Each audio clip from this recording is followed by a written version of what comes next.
কি সমস্যা তোমার একটু বলো তো? তোমার আম্মা আসছে এ কথা বলে আমাকে অফিসে একটা রুম আছে, এখানে কোনো সিসি ক্যামেরা নেই, এখানে নিয়ে গেছে যে আমার সাথে অনেক অত্যাচার করছিল।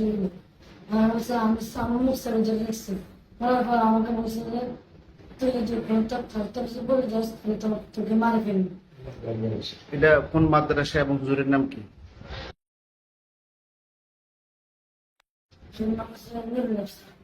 মাদ্রাসার নাম?